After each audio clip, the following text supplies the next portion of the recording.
नमस्कार साथियों, स्वागत है सभी को। हम लोग पिछले सेशन में संयुक्त राष्ट्र संघ के बारे में बात किया था। हमारा जो लेक्चर चल रहा था वो था संयुक्त राष्ट्र संघ। संयुक्त राष्ट्र संघ की स्थापना कैसे हुई, इसके पृष्ठभूमि किस प्रकार से तैयार किए गए, और इसके बाद हम लोगों ने देखा कि संयुक्त राष्ट्र संघ का उद्देश्य क्या है, इसकी स्थापना करने की क्यों जरूरत पड़ी। साथ ही साथ हम लोगों ने ये भी देख लिया था कि संयुक्त राष्ट्र संघ का सिद्धांत क्या है ना। क्या क्या देखा हमने?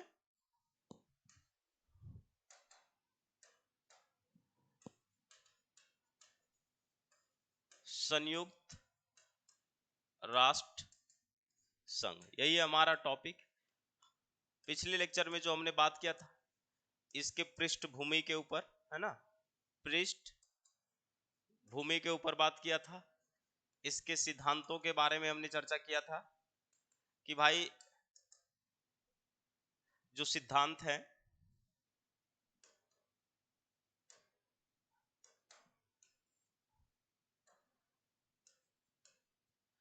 जो सिद्धांत है वो क्या है, साथ ही साथ उद्देश्य क्या है ना, उद्देश्य क्या है, इन सारी चीजों पर विचार किया था। और पिछले सेशन में हमने कहा था कि इसके अंगों पर भी बात करेंगे।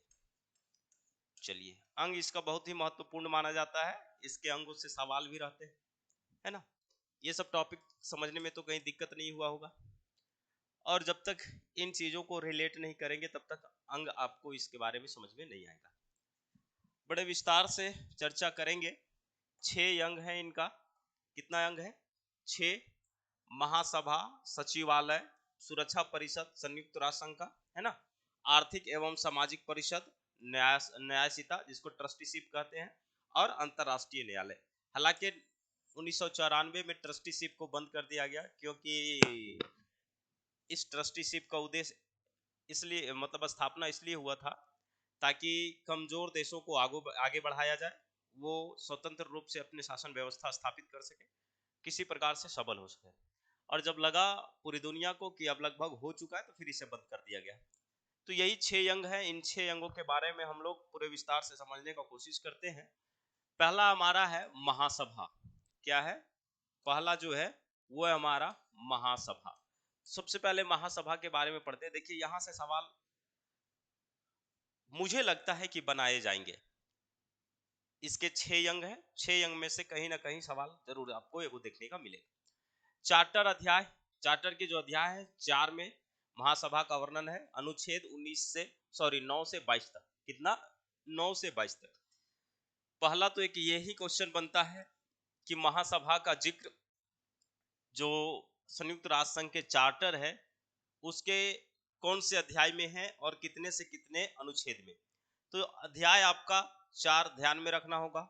अनुच्छेद 9 से 22 तक है, पूरा का पूरा महासभा के बारे में जिक्र हुआ है। ठीक है, इनके कार्य से लेकर के शक्ति तक, यहां तक दिक्कत नहीं। आगे है, महासभा को संघ की व्यवस्थापिका सभा भी कहा जाता है। तो एक ये शब्द को ध्यान रखिएगा, डायरेक्ट सवाल पूछेगा कि संयुक्त राष्ट्र संघ के किस अंग को व्यवस्थापिका सभा कहा जाता है। तो महासभा को व्यवस्थापिका सभा कहा जाता है। क्लियर हो गया? 2 चीज यहां से समझ गए। आगे समझिए, कहता है कि संघ के सभी सदस्य महासभा के सदस्य होते हैं। बहुत अच्छा बात है। संघ, संयुक्त राष्ट्र संघ के जितने भी सदस्य हैं, 193 है वर्तमान में, हमने पिछले सेशन में इसके ऊपर चर्चा भी किया था। सारे सदस्य महासभा के सदस्य में गिनती आते हैं। क्लियर हो गया? सारे सदस्य जो हैं वो महासभा के सदस्य होते हैं। प्रत्येक सदस्य राज्य को महासभा में 5 प्रतिनिधि तथा 5 वैकल्पिक प्रतिनिधित्व भेजने का अधिकार है। जितने भी राष्ट्र हैं जो संयुक्त राष्ट्र संघ का सदस्य हैं, महासभा में 5 प्रतिनिधित्व या फिर उससे 5 और ज्यादा भेज सकते हैं, लेकिन मत सबका एक समान होगा। ऐसा नहीं कि उनका अलग अलग होगा, है ना। छोटा देश हो वो भी 10 भेज सकता है, बड़ा देश हो वो भी। अब उसके ऊपर डिपेंड करता है। ठीक है, तो 5 कम से कम भेज सकता है। प्रतिनिधित्व भेजने का अधिकार है छोटे से छोटे, बड़े से बड़े राष्ट्र को, और वैकल्पिक प्रतिनिधित्व भी 5 भेज सकता है। टोटल 10 हो गया। मत देने का अधिकार है, और मत देने का अधिकार है उसमें वैल्यू एक ही होगा। कितना होगा? एक ही होगा, उसका वैल्यू समान होगा सभी देशों के लिए। महासभा का एक अध्यक्ष और 7 उपाध्यक्ष होंगे। कितना होगा? एक अध्यक्ष होगा महासभा का और 7 उपाध्यक्ष भी होंगे।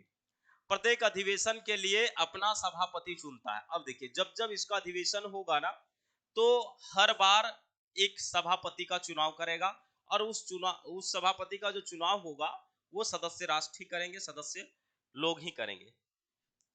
इसका अधिवेशन वर्ष में एक बार सितंबर महीना में होता है, ये फिक्स है, ध्यान रखिएगा। इस स्टेटमेंट वाला सवाल आपको यहां से पूछेगा कि महासभा का जो अधिवेशन होता है वो कब होता है, तो साल में एक बार होता है। कितना बार होता है? एक बार होता है। और कब होगा?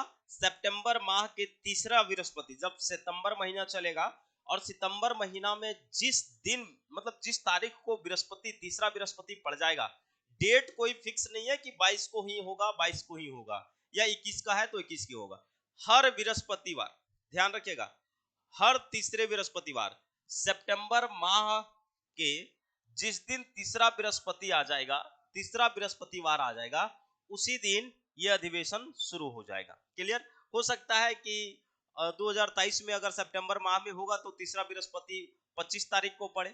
हो सकता है कि 2024 में जब सितंबर माह में तीसरा अधिवेशन होना है तो तीसरा बृहस्पतिवार 16 सितंबर को पड़े। तो ये डेट निश्चित नहीं है, लेकिन दिन निश्चित है कि तीसरा बृहस्पतिवार जब भी आएगा शुरू हो जाएगा। क्लियर हो गया यहां तक? अब आगे समझिए। नोट में है कि आवश्यकता पड़ने पर विशेष अधिवेशन बुला सकता है, उसमें 15 दिन पहले सूचित करना होगा। जैसे लगे कि महासभा को कोई विशेष परिस्थिति उत्पन्न हो गई है, कोई ऐसा मैटर उत्पन्न हो गया है जिसमें अधिवेशन की जरूरत है, तो ये 15 दिन पहले सूचित करेगा महासभा, है ना, सुरक्षा परिषद को, अन्य राष्ट्रों को, अन्य अंगों को सूचित करेगा, और फिर वो इसकी बैठक करवा लेगा। लेकिन फिक्स जो तय है वो एक ही है, वर्ष में एक ही बार होगा। चलिए, तो हम लोग कम से कम महासभा के जो मेन बातें हैं उनको जान गए, उनके बारे में जान गए। अब महासभा के जो शक्ति है और उसका काम है उसको हम लोग देख लेते हैं कि आखिर महासभा के पास शक्ति क्या है और काम क्या है। भाई, एक संवैधानिक बॉडी है, अंतरराष्ट्रीय बॉडी है, और ये कैसे काम करती है, इसके पास क्या शक्ति दिया गया है, इस चीज को समझिए। कहता है कि चार्टर के कार्य क्षेत्र में आने वाली सभी प्रश्नों पर विचार करने का शक्ति है ना। चार्टर, जो चार्टर बनाया गया है संयुक्त राष्ट्र संघ का, जो चार्टर है जिसमें 111 अनुच्छेद है। कितना अनुच्छेद है? 111।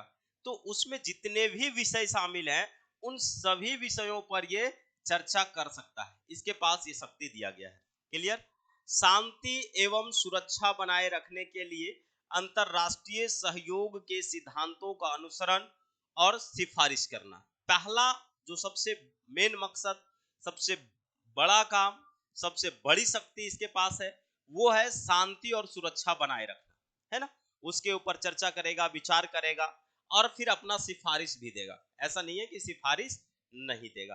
तो पहला आपने समझ गया कि भाई महासभा के शक्ति का काम क्या है। इससे पहले हम लोगों ने महासभा के बारे में समझा, है ना। महासभा में कितने सदस्य होंगे, कौन सदस्य होंगे, उसके शक्ति क्या होगी, उसके पास वोट का अधिकार क्या होगा, कौन राष्ट्र कितना भेज सकता है, कहां पर इसका वर्णन है, ये सारी चीजें हम लोग समझ चुके थे। अब हम लोग देख रहे हैं कि भाई शांति और सुरक्षा व्यवस्था रखने के लिए ये अंतरराष्ट्रीय सहयोग सिद्धांतों का अनुसरण करेगा और फिर उसका पालन करेगा, उस पर सिफारिश देगा। शांति और सुरक्षा को प्रभावित करने वाली समस्या पर विचार विमर्श करना तथा उस पर सिफारिशें करना। ठीक है, क्या करेगा? शांति और सुरक्षा को प्रभावित करने वाली समस्या, वैसी संकट जिससे लगा कि अंतरराष्ट्रीय लेवल पर फिर अशांति व्यवस्था फैलेगी, वह ऐसा फिर से महसूस होने लगेगा कि अंतरराष्ट्रीय व्यवस्था कहीं ना कहीं शांति सुरक्षा डिस्टर्ब होगा, तो उस मुद्दे पर यह विचार करेगा। क्या करेगा? उस मुद्दे पर यह विचार करेगा, उस समस्या पर विचार करेगा। ऐसा तो नहीं कि भारत पाकिस्तान का युद्ध अगर हो जाए तो अंतरराष्ट्रीय शांति व्यवस्था भंग हो जाए, ऐसा तो फीलिंग नहीं हो रहा है ना। ऐसा तो महसूस नहीं हो रहा है कि सुरक्षा व्यवस्था समाप्त हो जाएगा और फिर पूरी दुनिया तीसरा वर्ल्ड वार में उलझ जाएंगे। तो अगर इस तरह का मैटर उत्पन्न होता है तो स्पष्ट है कि उस पर महासभा जो है विचार करेगा, बात करेगा और फिर वहां पर सिफारिशें देगा। लेकिन वह विवाद तब तक सुरक्षा परिषद में ना गया हो। भाई कहने का मतलब ये है कि ये किसी भी मैटर, किसी भी मामले पर जो अशांति व्यवस्था उत्पन्न करने के योग्य है, जो सुरक्षा व्यवस्था भंग करने का योग्यता रखता है, उस मुद्दा पर ये सिफारिश देगा, उस पर विचार करेगा। लेकिन वो मैटर तब तक सुरक्षा परिषद में नहीं जाना चाहिए, है ना। अगर सुरक्षा परिषद में चल गया तो महासभा का फिर कोई अधिकार नहीं है उस मैटर पर विचार करना, उस पर सिफारिश देना।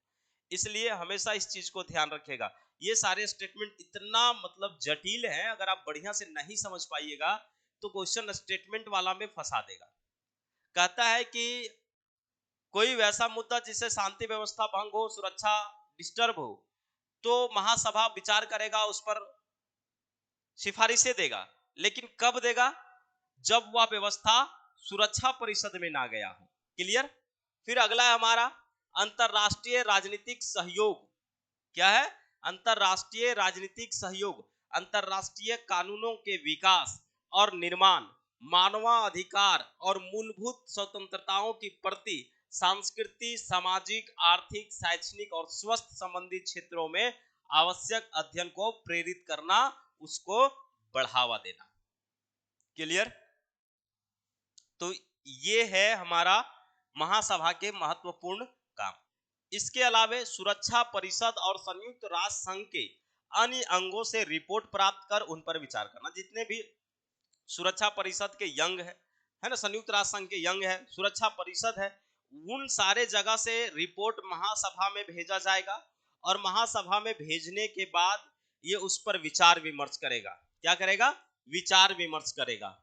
ठीक है। मैत्रीपूर्ण संबंधों को प्रभावित करने वाले प्रश्नों पर विचार करना, उसका समाधान के लिए सिफारिश करना। और फिर ऐसा लगेगा कि अंतरराष्ट्रीय सहयोग, अंतरराष्ट्रीय मैत्रीपूर्ण संबंध में कोई ऐसा मुद्दा उत्पन्न हो गया है जिससे वो मैत्रीपूर्ण संबंध खराब हो सकता है, समाप्त हो सकता है और उसके बाद फिर अशांति व्यवस्था उत्पन्न हो सकता है, तो उस मैत्रीपूर्ण संबंध को ये बढ़ावा देगा, उस मुद्दे पर ये विचार करेगा, उस मुद्दे पर सहयोग करेगा, सिफारिशें देगा कि भाई ये मैटर जो है, हो सकता है आपसी जो मैत्रीपूर्ण संबंध है दोनों देशों के बीच, वो कहीं ना कहीं समाप्त होने की संभावना है, इसलिए इस मुद्दा को त्यागो, या उसका निराकरण करने का ये समस्या मतलब कि समाधान बताएगा। क्लियर हो गया।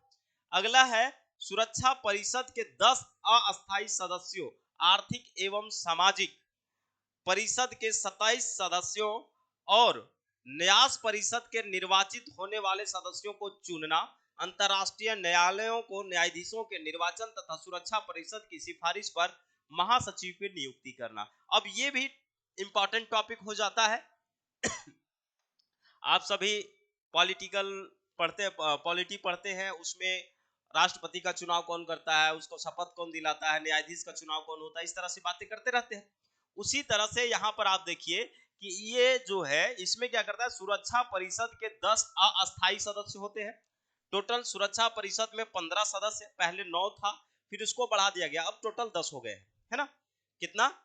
सॉरी, टोटल 15 हो गए हैं। 5 अस्थायी सदस्य और 10 अस्थायी सदस्य, टोटल 15 हो गए हैं।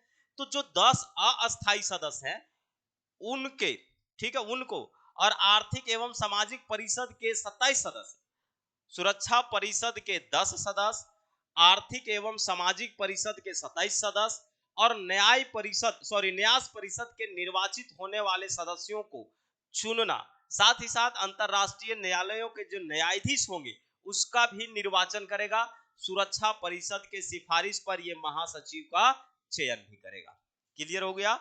महासचिव का चयन कौन कर सकता है संयुक्त राष्ट्र संघ का? तो सुरक्षा परिषद के सिफारिश पर महासभा जो है क्या करेगा? महासचिव का चयन करेगा, महासचिव का नियुक्ति करेगा। आगे हमारा संयुक्त राष्ट्र संघ के बजट पर विचार करना और उसे स्वीकार करना, विशिष्ट अभिकरणों की जो बजट है उसको जांच करना। अब समझिए, जैसे बजट होता है ना, हर देश का अपना अपना बजट होता है, उसी तरह से संयुक्त राष्ट्र संघ का भी बजट होता है। तो जो वो बजट तय किया जाएगा, उस बजट पर क्या होगा, महासभा विचार विमर्श करेगा। क्या करेगा, महासभा जो है विचार विमर्श करेगा और फिर उसको स्वीकार करेगा। ऐसा नहीं है कि उसको वो टाल देगा, रिजेक्ट कर देगा, उसको विचार विमर्श करने के बाद स्वीकार भी करना होगा। साथ ही साथ जो अन्य अंगों का बजट होगा, है ना, उसके ऊपर भी ये विचार विमर्श करेगा और उसको जांच करेगा कि सही तरीके से काम कर रहा है या नहीं कर रहा है। चलिए, तो ये था हमारा महासभा के, क्या था भाई, महासभा के शक्तियां और कार्य। ठीक, अब मतदान की व्यवस्था देखिए कि महासभा में मतदान की व्यवस्था कैसी है। अनुच्छेद 18 में, कितना में, 18 में, चार्टर के अनुच्छेद 18 में महासभा की मतदान की प्रक्रिया का विस्तार पूर्वक वर्णन है।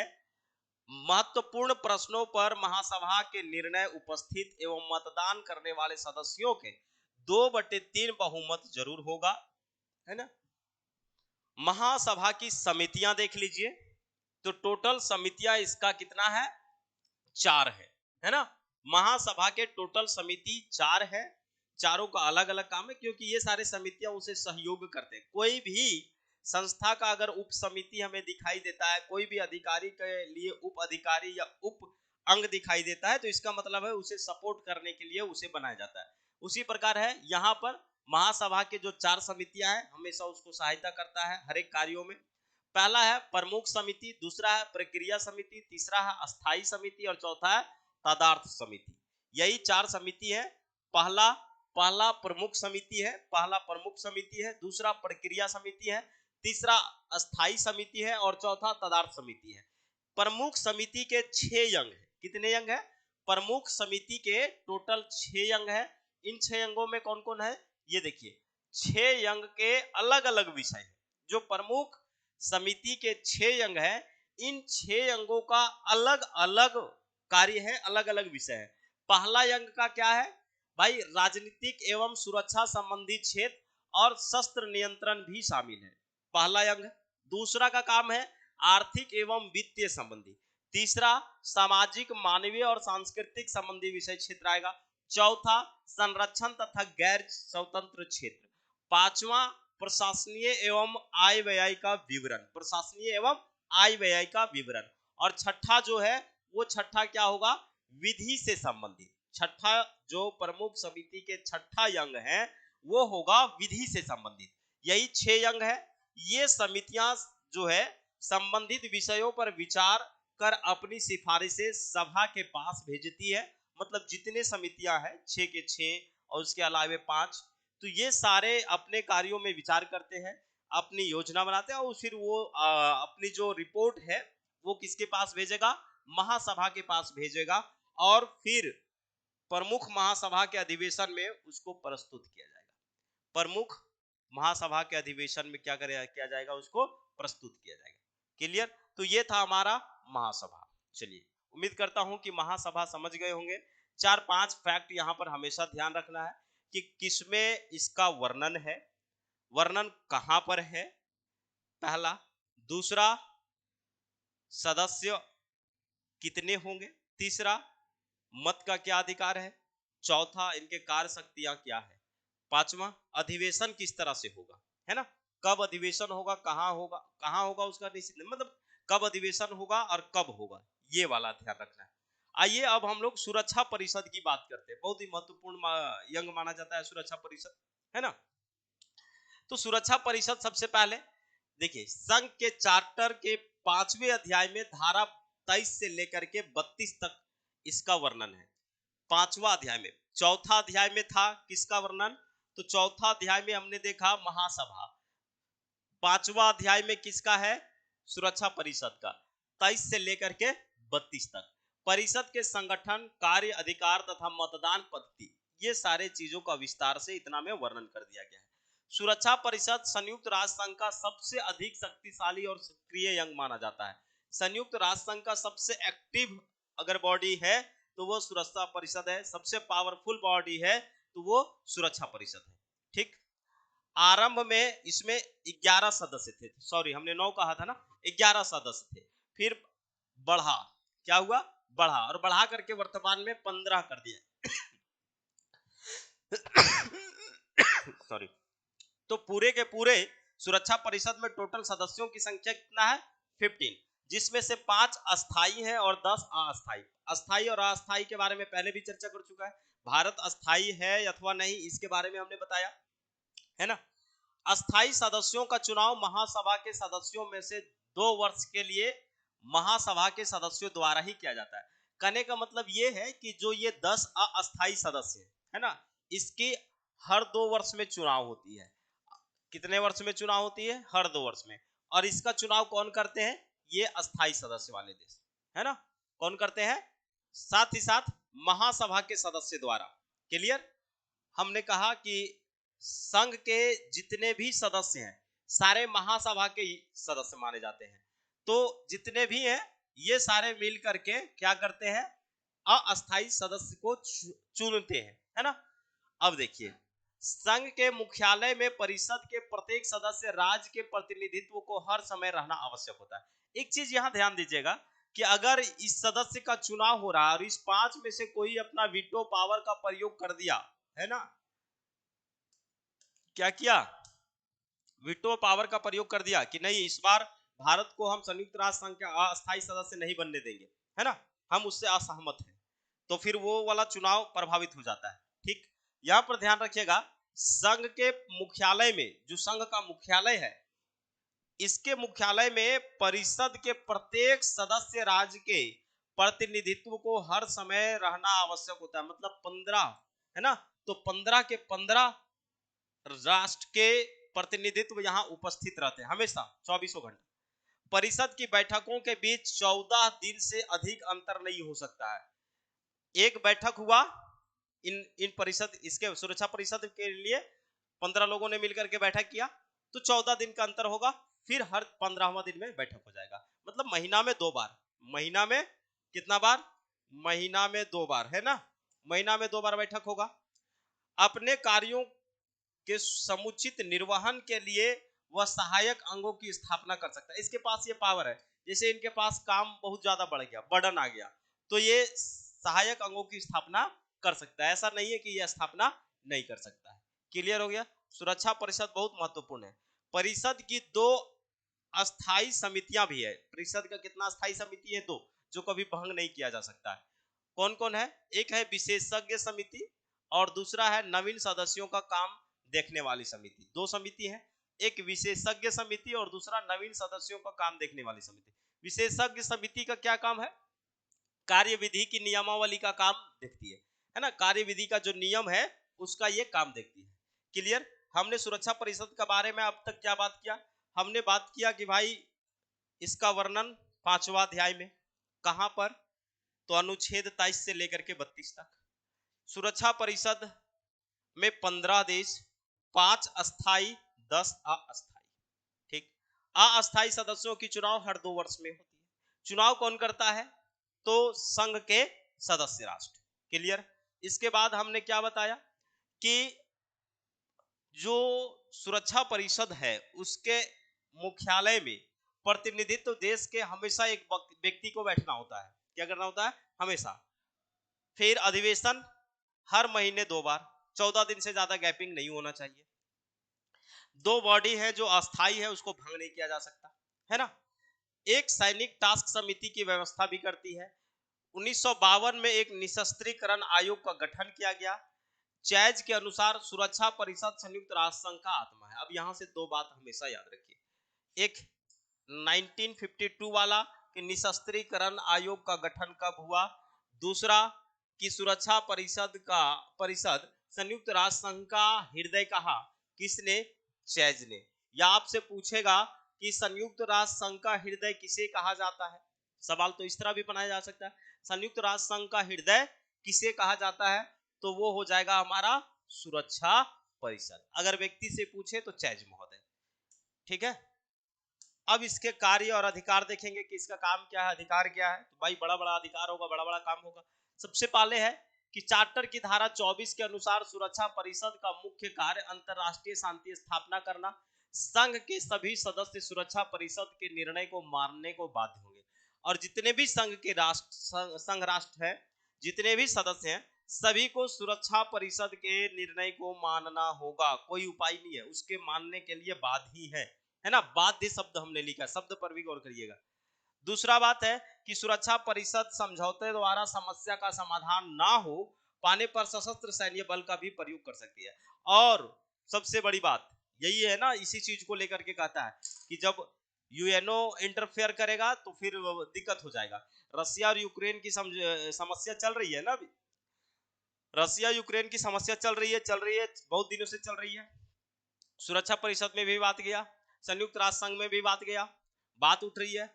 और अगर फाइनल डिसीजन सुरक्षा परिषद ले लिया और वो नहीं माना, तब सुरक्षा परिषद का जो अपना सैनिक अंतरराष्ट्रीय सेना जो है उसका वो प्रयोग करके उस व्यवस्था को कंप्लीटली समाप्त करेगा, ताकि अंतरराष्ट्रीय शांति व्यवस्था बने रहे। क्लियर? अंतरराष्ट्रीय सुरक्षा के संबंध में लिए गए अपने निर्णयों को क्रियान्वित रूप देने का कार्य भी सुरक्षा परिषद का ही है। जिस चीज पर वो निर्णय लेगा उसको क्रियान्वयन वही करेगा। सुरक्षा परिषद शांति एवं सुरक्षा भंग होने की संभावना पर झगड़े की जांच कर इसकी रिपोर्ट साधारण सभा को भेजती है कि देखो, हो सकता है कि जिस समस्या से शांति भंग हो सकती है, सुरक्षा खतरे में पड़ सकती है, तो उसके लिए वो जांच बैठाएगा और फिर वो रिपोर्ट भेजेगा। योजना के अनुसार कार्य को अंजाम देता है। नए सदस्यों का प्रवेश देने की अनुमति भी यही देता है कि नए सदस्य संयुक्त राष्ट्र संघ के होंगे या नहीं, इसका अनुमति भी यही देगा। सुरक्षा परिषद को अपनी वार्षिक रिपोर्ट साधारण सभा को प्रेषित करनी होती है। ठीक है, साधारण सभा को फिर ये क्या करती है, भेजती है अपनी रिपोर्ट। मतदान की प्रक्रिया यहाँ पर क्या है, तो देखिए मतदान की प्रक्रिया बड़ा साधारण है। निर्णय जो है मतदान के आधार पर होगा। ऐसा नहीं कि ये 5 और 15 मिलकर के लेंगे, पूरा का पूरा निर्णय लेगा मतदान के आधार पर। ठीक है, अब जो प्रतिक्रिया संबंधित मामले में अस्थायी सदस्य की उपस्थिति होना अनिवार्य है। जितने भाई अगर अस्थायी सदस्य आएगा ही नहीं, वोट ही नहीं देगा, तो वो तो वीटो पावर फिर लगा देगा। इसलिए उसको पांचों का पांचों उपस्थित होना जरूरी है। ठीक है, और ध्यान रखिएगा कि महत्वपूर्ण मामले में अस्थायी सदस्यों की उपस्थिति अनिवार्य है। अस्थायी सदस्यों को वीटो अधिकार भी दिया गया है। क्या दिया गया है, वीटो अधिकार। तो बहुमत के आधार पर होगा कोई भी निर्णय। अस्थायी सदस्य निहाव वहां उपस्थित होंगे, उनका मत हमेशा होना चाहिए, पांचों में पांचों का एक मत होना चाहिए। उसके बाद आगे आइए, अगला हमारा है आर्थिक एवं सामाजिक परिषद। ठीक है, दो हमने पढ़ लिया, पहला महासभा पढ़ा, दूसरा सुरक्षा परिषद पढ़ा। अब हमारा तीसरा है आर्थिक एवं सामाजिक परिषद। देखिए चार्टर के अध्याय 10 में अनुच्छेद 61 से 72 तक है ना, चार्टर के अध्याय 10 में अनुच्छेद 61 से लेकर के 72 तक सामाजिक परिषद से संबंधित बातों की चर्चा हुई है। इसी का वर्णन है।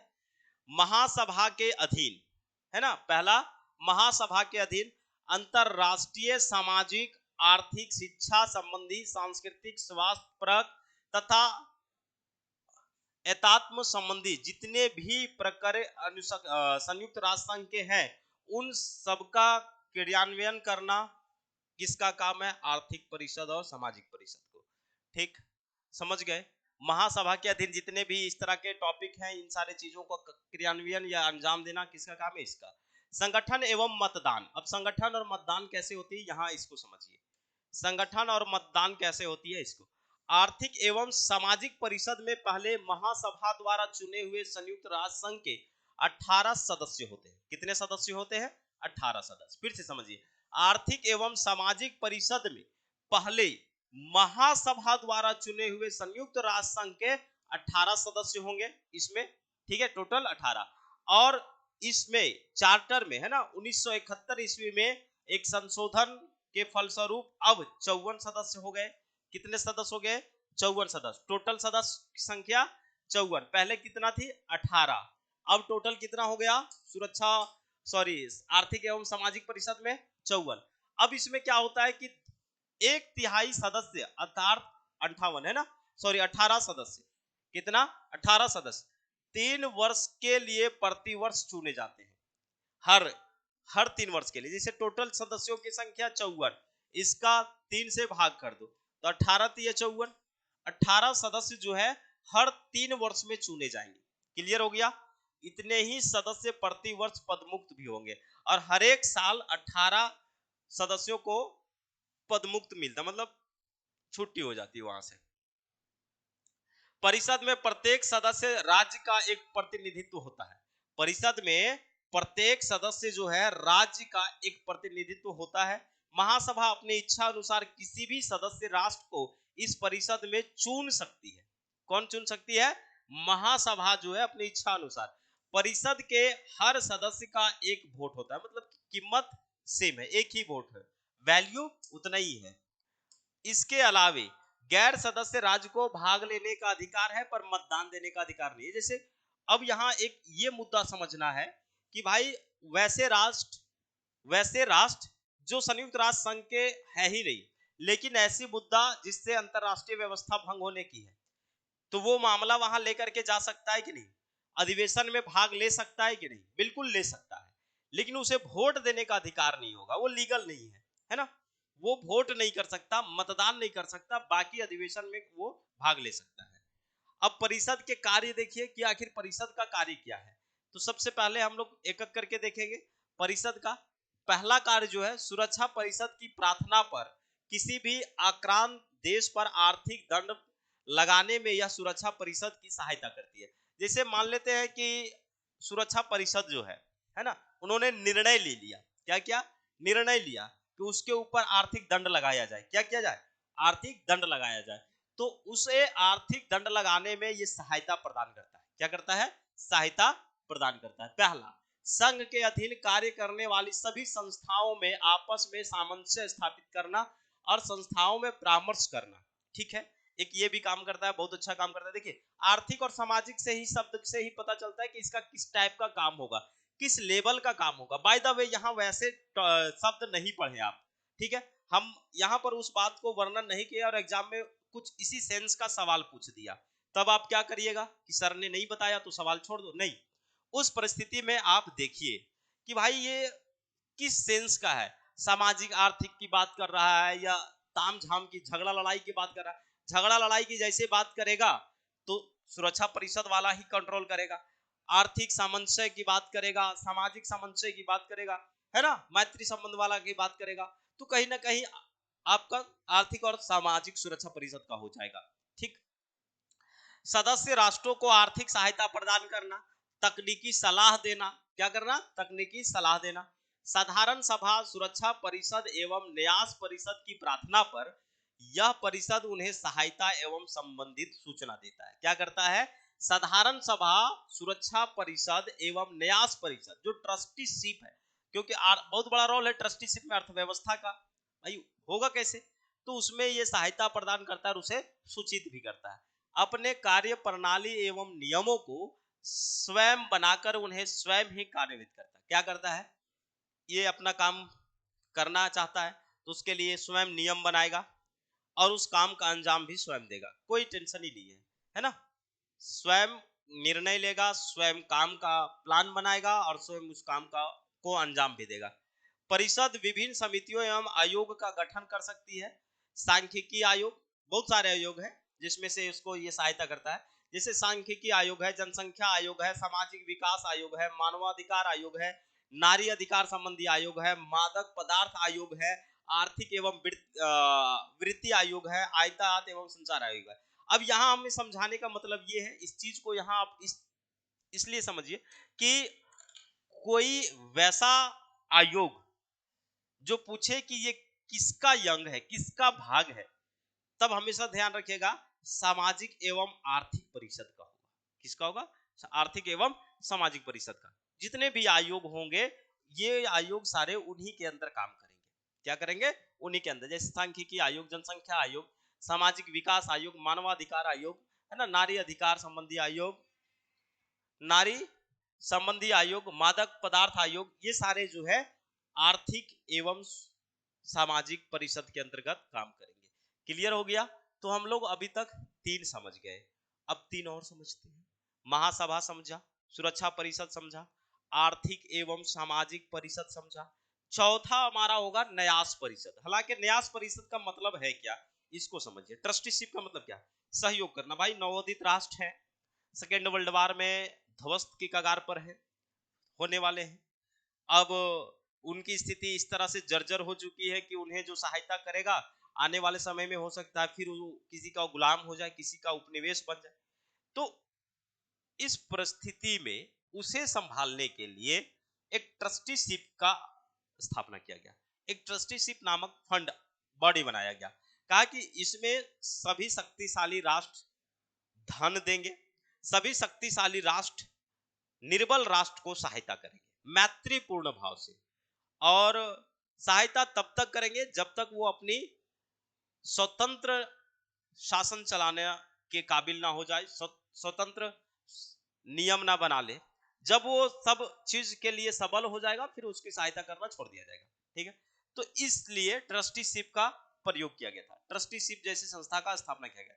अब ट्रस्टीशिप जब बना तो 1994 के आते आते जब सोवियत संघ का विघटन हो गया, फिर देखा 2-4 साल के बाद लगभग देश सब ठीक ठाक हो गए, सबल हो गए, उपनिवेश खत्म ही हो चुका था लगभग, है ना।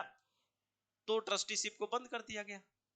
भाई आपको हम बताते हैं कि सरकार आरक्षण देती है। अब आरक्षण को लेकर के यहाँ ज्यादा बवाल मत मचाइएगा। आरक्षण दे रही है, आरक्षण दे रही है, ठीक है। आरक्षण की सुविधा क्यों आया, कि वो निर्बल है तो उसे सबल बनाया जाए, एक इस भावना में देखिए, है ना। वो कमजोर है तो उसे भी मुख्य धारा तक लाया जाए, और जब वो भी आ जाएगा मुख्य धारा में जुड़ जाएगा तो फिर आरक्षण व्यवस्था खत्म कर देंगे, यही सिस्टम था। लेकिन आरक्षण व्यवस्था तो समाप्त हुआ नहीं, अभी भी मानना है कि ये खत्म हुआ, लोग उस धारे तक जुड़े नहीं है। जिस चीज की कल्पना संविधान निर्माताओं ने किया था, जिस सोच के साथ आरक्षण को दिया था, वो सोच अभी तक पूरा नहीं हुआ है। इसका दुरुपयोग हो रहा है, जहां तक पहुंचना चाहिए नहीं पहुंच रहा, जिसको नहीं पहुंचना चाहिए पहुंच रहा। तो ट्रस्टीशिप भी कुछ इसी तरह से स्थापित था। यह परिषद राष्ट्र संघ के मैंडेट कमीशन के स्थान पर स्थापित किया गया था। यह परिषद उन प्रदेशों को शासन प्रबंध के लिए उत्तरदायी है जो राष्ट्र संघ के शासनाधीन रहे हों, केंद्रीय शक्तियों द्वारा अपहृत किए गए हों और सुरक्षा परिषद की अधीनता में स्वेच्छा से आए हों। उसके लिए यह ट्रस्टीशिप है कि हम आपके शरण में आ रहे हैं, हमें मदद चाहिए, हम अपनी राष्ट्र संभाल नहीं पा रहे, है ना। पिछड़े हुए देशों को सहायता तब तक करना जब तक कि वो अपना शासन संभालने के योग्य ना हो जाए। ट्रस्टीशिप के माध्यम से पिछड़े हुए राष्ट्रों को शक्तिशाली राष्ट्र तब तक सहायता करेंगे जब तक वो उसके योग्य ना हो जाए अपने शासन संभालने के लिए, है ना। ये प्रति वर्ष महासभा व महासचिव के पास रिपोर्ट भेजता था कि भाई कैसा है नया ट्रस्टीशिप, भेजता था रिपोर्ट महासभा और सुरक्षा परिषद के पास, है ना। प्रत्येक सदस्य एक मत देने का अधिकार रखता था। वर्ष में 2 बार अधिवेशन होता था, रिपोर्ट मांगता था कि क्या प्रोग्रेस है, कैसी चल रही है, कैसी नहीं चल रही, गबन तो नहीं हो रहा है। ठीक है। 1 नवंबर 1994 को न्यास परिषद को अपने कार्यों को औपचारिक रूप से निलंबित कर दिया गया। और फिर 1 नवंबर 1900 कितना 94 को, है ना, 1994 को ट्रस्टीशिप अपने कार्यों को निलंबित कर दिया, सहायता देना बंद कर दिया, मतलब ये समाप्त हो गया। आइए अगला हमारा 5वां अंतरराष्ट्रीय न्यायालय, बहुत ही इंपॉर्टेंट है, पूरी दुनिया का ये कोर्ट है ना। अंतरराष्ट्रीय न्यायालय है जिसकी मुख्यालय हेग में है। कहां पर है, हेग में, हेग हॉलैंड।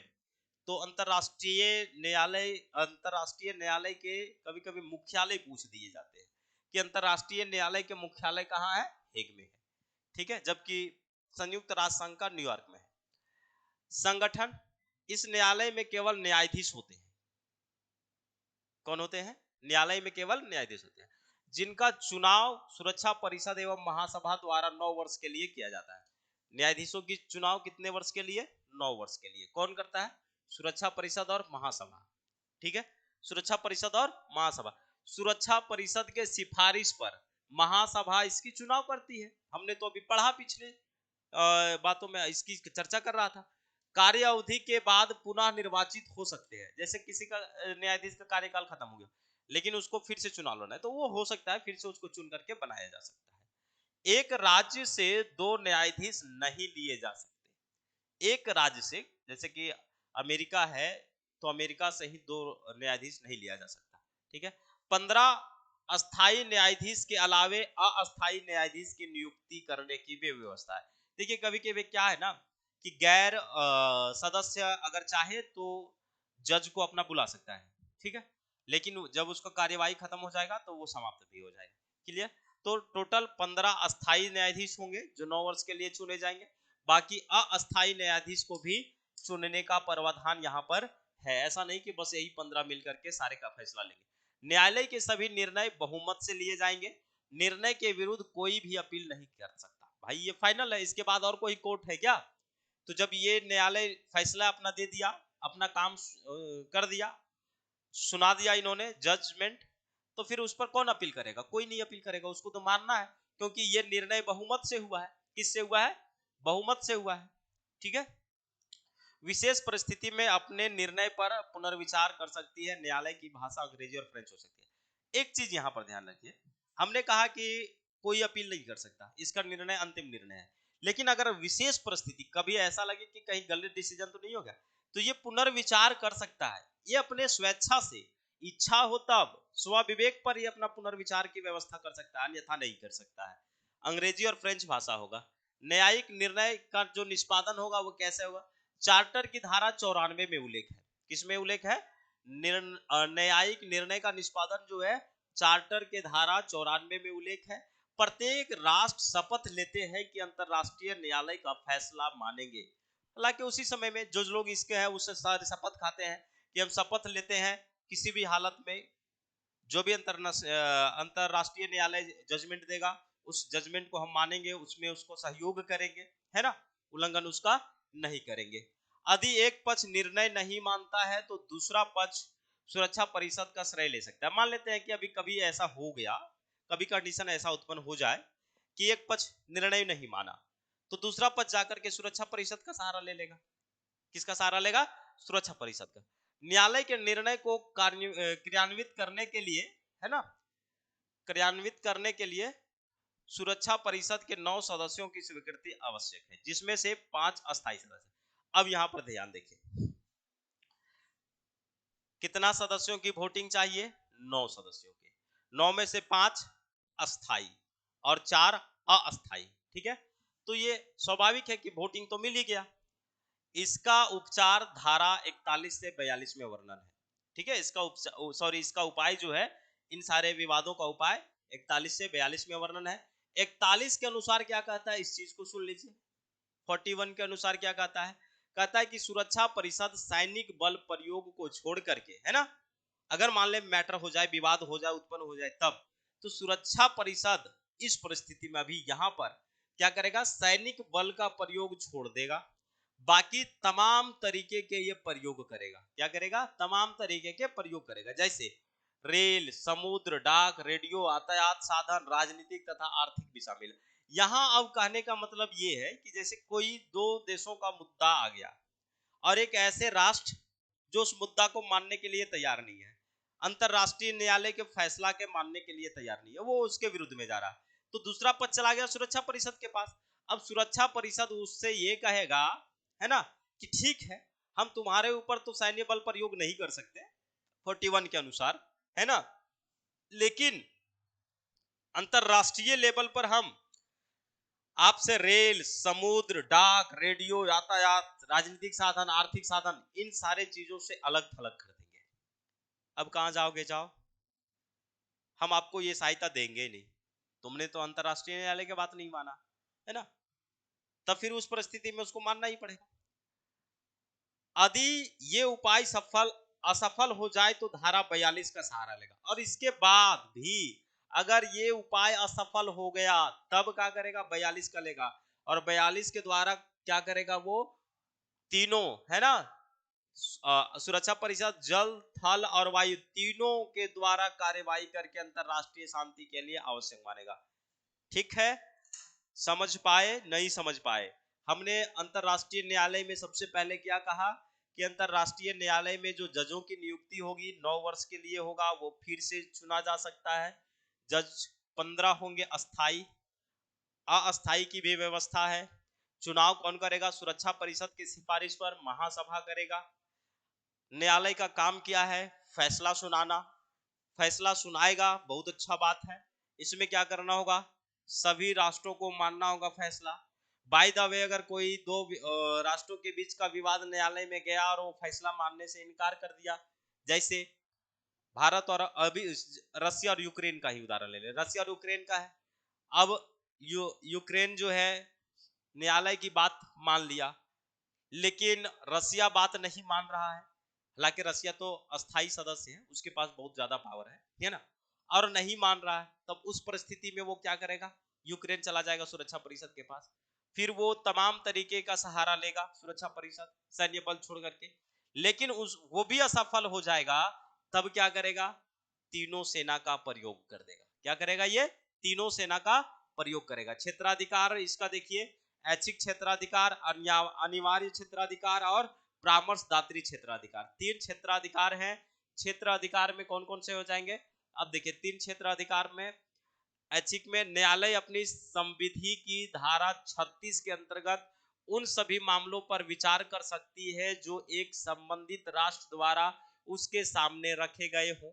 धारा 36 के अनुसार, किसके अनुसार, धारा 36 के अनुसार उन सभी मामलों पर यह विचार कर सकती है जो संबंधित राष्ट्रों के द्वारा उसके पास रखा गया है। अनिवार्य क्षेत्र अधिकार में क्या है, संविधि को स्वीकार करने वाले कोई भी राष्ट्र हो सकता है, संविधि को स्वीकार करने वाले कोई भी राष्ट्र हो सकता है कि वह प्रस्तुत विवाद को अनिवार्य न्याय क्षेत्र में मानता है, किंतु दोनों पक्षों की स्वीकृति अनिवार्य हो। संधि की व्याख्या, अंतरराष्ट्रीय कानून के मामले, अंतरराष्ट्रीय दायित्व को भंग कर होने पर मुआवजे आदि, है ना। राष्ट्र के इच्छा के विरुद्ध न्यायालय में कोई भी महाभियोग नहीं लगाया जा सकता।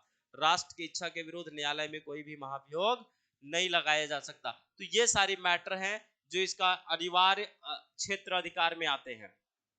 अब एक है हमारा परामर्शदात्री क्षेत्र अधिकार। साधारण सभा, सुरक्षा परिषद तथा अन्य मान्यता प्राप्त संस्थाओं द्वारा सौंपे गए प्रश्नों पर अंतरराष्ट्रीय न्यायालय अपनी राय दे सकता है, और परंतु वो माने या ना माने कोई बड़ी बात नहीं है। ठीक है, तो इस तरह से हम लोगों ने अंतरराष्ट्रीय न्यायालय के बारे में देखा। इस चीज को हमेशा ध्यान रखिएगा। क्या ध्यान रखना है आपको, सुरक्षा परिषद बहुत महत्वपूर्ण है, अंतरराष्ट्रीय न्यायालय बहुत महत्वपूर्ण है, ये दोनों हमेशा याद रखिएगा। यहां से सवाल जैसे तैसे टेढ़े मेढ़े करके पूछ सकते हैं। अब आइए, अगला और लास्ट अंग है हमारा सचिवालय। क्या है, अगला और अंतिम है हमारा सचिवालय। ठीक है, सचिवालय तो सब कोई जानता है, सब जगह सचिवालय होता है, तो इसका भी है। संयुक्त राष्ट्र संघ के कार्यों को संपादन करने के लिए एक सचिवालय की स्थापना की गई। सचिवालय का मुख्य प्रशासन अधिकारी जो है महामंत्री या फिर महासचिव होता है। जो प्रशासनिक अधिकारी होगा सचिवालय का, वो महासचिव कहलाएगा। कौन कहलाएगा, महासचिव, जिसकी नियुक्ति सुरक्षा परिषद की सिफारिश पर महासभा द्वारा 5 वर्ष के लिए होता है। तो महासचिव की नियुक्ति कैसे होगा, सुरक्षा परिषद के सिफारिश पर। ठीक है, कितने वर्ष के लिए, 5 वर्ष के लिए। कौन करेगा, महासभा। चार्टर के अनुच्छेद 97 से 101 के अनुसार महामंत्री के कार्यों का वर्णन किया गया है कि महामंत्री का कौन कौन सा काम होगा। जैसे पहला काम देखिए, महामंत्री को जिस विवाद से लगे कि अंतरराष्ट्रीय शांति भंग हो सकती है, वह सुरक्षा परिषद को इस ओर आकर्षित कर सकती है। जैसे सचिवालय में महामंत्री है ना, महासचिव है, तो महासचिव को लगेगा कि भाई ये काम से हो सकता है अंतरराष्ट्रीय शांति व्यवस्था भंग हो जाएगी, अंतरराष्ट्रीय कानून व्यवस्था भंग हो जाएगी, अंतरराष्ट्रीय व्यवस्था भंग होगी, तो वो तुरंत सुरक्षा परिषद को अटैक मतलब इंडिकेट करेगा। क्या करेगा, इंडिकेट करेगा, ये इसका काम है। दूसरा संघ की संपूर्ण कार्यवाही के संबंध में प्रतिवर्ष महासभा के अधिवेशन में अपना प्रतिवेदन प्रस्तुत करना। संघ के, है ना, जितने भी कार्यवाही हुआ सारे चीजों को प्रति वर्ष वो महासभा के पास भेजेगा। संयुक्त राष्ट्र संघ के अन्य अंगों के अधिवेशन में वो भाग ले सकता है।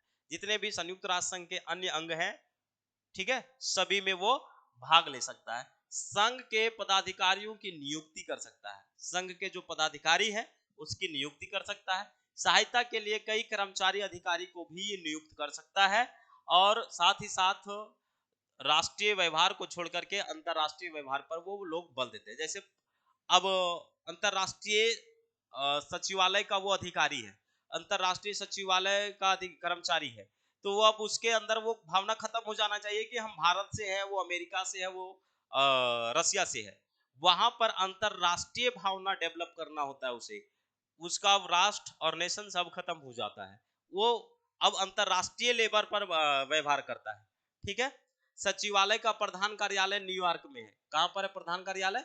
न्यूयॉर्क में है और जिनेवा में है। इसके 8 टोटल विभाग है। कितने विभाग है? 8। अच्छा, ये तो हमारा टोटल संयुक्त राष्ट्र संघ के विभिन्न अंगों का काम और अंगों के बारे में हमने विस्तार से चर्चा किया।